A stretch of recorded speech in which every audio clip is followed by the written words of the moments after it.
Hey everybody, Craig DeLuz here. We are live here at the Leatherneck Club in Las Vegas. This is the pre-SHOT Show party. So everybody who's coming in tonight, coming in today, going to be at SHOT all week. They're all coming here. We're having a good time. We want to thank the folks, for the owners here of the Leatherneck Club for opening this up to us once again like they do every year and hosting us and all these folks from SHOT. They do a fantastic job. Also, just want to make sure I mention some of our other sponsors that are here today. Mentioned some of them on the last one. Here, I want to make sure we recognize Sons of Liberty Gunworks. Sons of Liberty Gunworks is actually, they're going to be on the show in just a little bit. We've got Gun Nuts Media, Black Archer Holsters. They're also here. B5 Systems as well.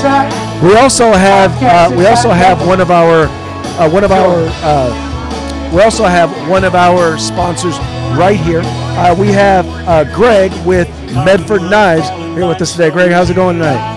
Going all right. How you doing, Craig? Doing fantastic. You having a good time so far? So far.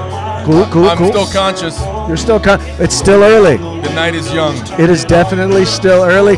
As you can see, I finally gotten the beer, so we're getting started. It's now the real deal. Now it's truly Booze with DeLuz. So do me a favor. Tell our viewers a little bit about your company. How you guys got started? Well, I started the company about 8 years ago. I was in the Marine Corps years ago, and I just wanted to. I wanted to employ Americans, and I wanted to do all American made, and I didn't want to do what everybody else was doing. I wanted to do something totally unique in the market, something cooler and more badass, and something that would just kind of take guys' breath away when they got their hands on them. And you know, we had 2 wars cranking at the time, and I was making knives for my buddies who were still deployed or were deploying again. Right. So I thought I brought a unique perspective to it rather than just a business perspective. Excellent. So what goes into starting? I mean, how do you go about starting up a knife manufacturing company? Well, the story's pretty crazy. I mean, I was an air show pilot, and I'd been out of the Marine Corps for a few years, and I was just kind of goofing off. I had a couple of martial arts schools. I was flying airplanes, teaching fighters, and I just decided when the turn down happened in 2008, I just wanted to start making badass, handmade, American-made. My company originally was all veterans. I hire a lot of veterans, and I had a lot of guys basically, and they were kind of working through their PTSD, kind of settled into my company, and just kind of got into the rhythm of being a civilian again and working hard and being proud of your work. And the designs are all mine. The company, it started out of 1,200 square feet. Got 15,000 square feet and 30 people, and we send knives all over the globe and for a lot of different units. I make knives for the Marine Corps, Navy, Air Force, everybody. All right, so tell me, what are some of the essentials for a quality knife? You know, I think it's a balance of form and function. So if you're obsessed with a look or a style, all you're making is man jewelry. If you're fixated like I am on function, like you just tell looking at me. I drive an F-250. I like to fight. I like to shoot. I'm a blunt, plain talking American, and that's the way my knives are. They're sharp. They are to the point. There's very little embellishment, and they're beautiful in their simplicity. Sharp and to the point. I like that. So how many different models and whatnot, different styles do you have? We offered 48 models in 2018. We've got 8 new models coming in 2019. This is one of my best items of 2018. We're doing a signature series USMC fighter that we're going to give you guys to give away, or whatever you're going to do with them. Oh yeah, most definitely. So folks, you see now, this is what's going to be really cool. So you guys are going to have an opportunity to win one of these knives. We'll be doing a giveaway coming up. I'll just say coming up soon. So keep an eye out. You guys know that we're doing giveaways all the time as a way to encourage you guys to donate. Now, let me just kind of get your perspective. Clearly, we're in a time where the Second Amendment is clearly under attack. Yeah. Not just actually. I mean, are you sure you want to get me going on this? Yes, I definitely want to get you going on this. All right, let's go. So, I mean, what are your thoughts? Give me your thought of reasonable gun restrictions. there's no such thing as reasonable gun restrictions. Yep. All I can say is the founding fathers had a very clear vision of a failed continent, of divine right of kings, authoritarian rule, and they knew what it took.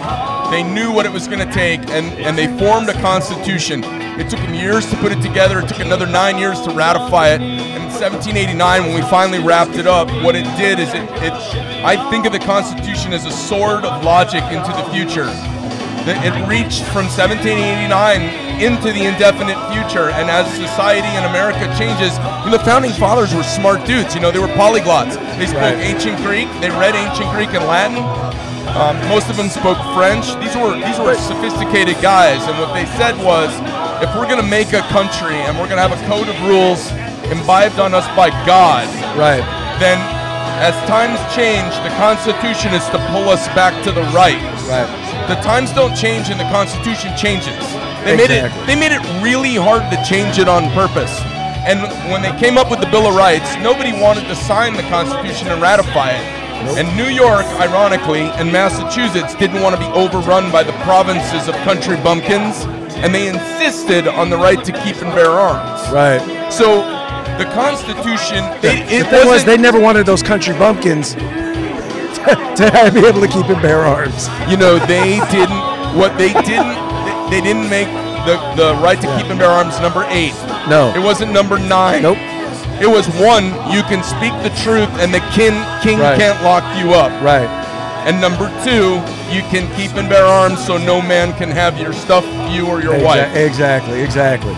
So, but now the thing that I hear all the time, because I'm arguing with these people in the legislatures, and so the thing that I hear from them all the time is, but, the founding fathers could have never foreseen semi-automatic weapons. They never could have seen 30-round magazines. They never could have foreseen. And I'm like, yeah, no, they did, because the Second Amendment covered the most sophisticated military weapons available to the military at the time.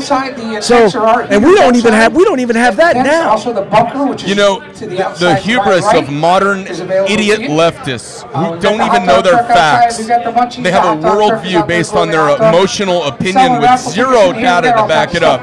The worldview that the founding fathers were a bunch of static country bumpkins is absolutely asinine, ignorant, and ill-informed. These guys, listen. Before them, there were no guns.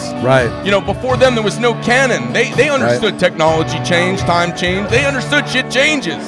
How could they not understand? To think they didn't understand that is silly.